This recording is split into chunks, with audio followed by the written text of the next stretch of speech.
जय श्री राधे, जय श्री कृष्ण। दोस्तों, मैं राघव शास्त्री वैरागी स्वागत करता हूँ आपका एक और छोटी सी कहानी के साथ। तो दोस्तों, जीवन में हम बहुत सी इच्छाएं करते हैं, परंतु वो इच्छाएं पूर्ण नहीं हो पाती हैं। क्या कारण है उन इच्छाओं को पूर्ण न होने का? आइए जानते हैं एक छोटी सी कहानी के साथ में। तो दोस्तों, कहानी कुछ इस तरह से है कि गाँव में एक किसान रहता था। वो बहुत ही गरीब था, बहुत गरीब था, पर भगवान का भक्त था। भगवान श्री कृष्ण की हमेशा शाम सुबह पूजा किया करता था। एक दिन उसने मन में इच्छा की कि मैं द्वारिका जा करके भगवान श्री कृष्ण के दर्शन करना चाहता हूँ, परंतु वहां पर जा नहीं पाया क्योंकि उसके पास में कोई पैसे नहीं थे और द्वारिका जाने के लिए कुछ पैसों की जरूरत होती है, वहां खाने पीने रहने की। तो मन में सोचने लगा मैं क्या करूं। तो उसने सोचा कि मैं कुछ पैसे इकट्ठे करूंगा, उसके बाद में फिर द्वारिका जाऊंगा।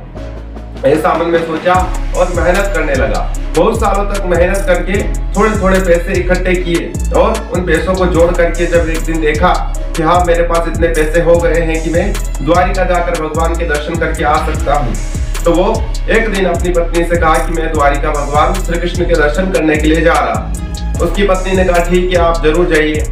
पत्नी से विदा लेकर के वो द्वारिका के लिए निकल पड़ता है। समय पहले पुराना था, पहले ज्यादा साधन नहीं थे, तो वो व्यक्ति पैदल पैदल ही निकल पड़ा। वह किसान पैदल पैदल द्वारिका नगरी की ओर बढ़ता जा रहा था और भी भक्त जा रहे थे।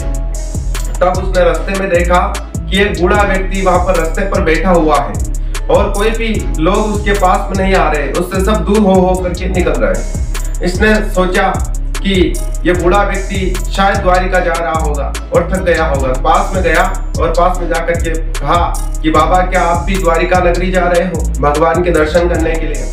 उस बूढ़े व्यक्ति ने कहा कि भाई, मैं कैसे द्वारिका जा सकता हूँ, मेरे तो घर में बेटी बीमार है और खाने को कुछ नहीं है, मेरी स्थिति बड़ी खराब है, मैं क्या द्वारिका जाऊंगा। जब इस व्यक्ति ने यह सुना तो इसने सोचा कि मुझे इनके घर जाना चाहिए और उनकी मदद करनी चाहिए। यह सोच करके वह उस बूढ़े व्यक्ति को साथ लेकर के उसके घर जाता है। घर जा करके देखा तो वाकई में इसकी एक बेटी थी, वो बहुत बीमार थी। उसका इलाज करवाया, इसके पास जो पैसे थे उस पैसों से, और कुछ खाने को लाया।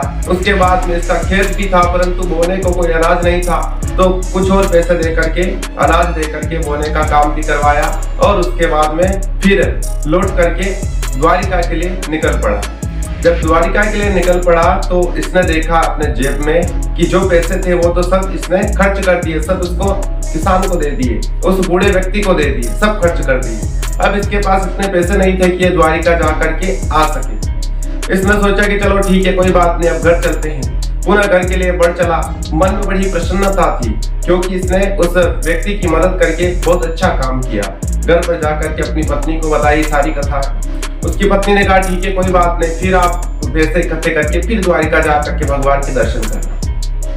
इस तरह अपनी पत्नी ने कहा। रात हुई, रात को सोया तो रात को स्वप्न में भगवान श्री कृष्ण ने इसको दर्शन दिए और स्वप्न में भगवान नारायण ने कहा कि तुम बहुत ही अच्छे व्यक्ति हो, बहुत ही अच्छे इंसान हो, तुम चाहते थे मेरा दर्शन करना, तो मैं तुम्हें दर्शन देता हूँ। तुम जानते हो वो बूढ़ा व्यक्ति कौन था जो तुम्हें रास्ते पर मिला और तुमने जिसकी मदद की है, वो मैं ही था।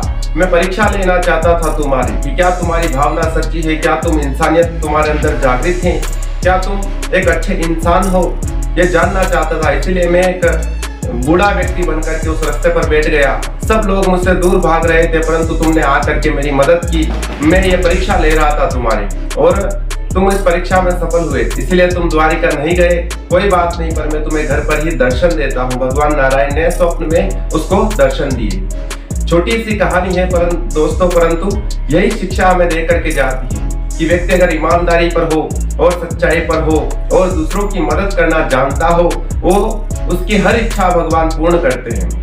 थोड़ा समय लग सकता है, परंतु इच्छा हर पूर्ण होगी क्योंकि उसका ईमानदारी सच्ची है, वो दूसरों की मदद करना जानता है। तो आप भी अगर जीवन में अपनी इच्छाओं को पूर्ण करना चाहते हो तो पहला काम यही करिए कि दूसरों की मदद करना सीखिए। जो दूसरों की मदद करता है उसकी मदद स्वयं भगवान नारायण करते हैं। तो मिलते हैं ऐसी अगली कहानी के साथ में, तब तक के लिए जय श्री राधे, जय श्री कृष्ण।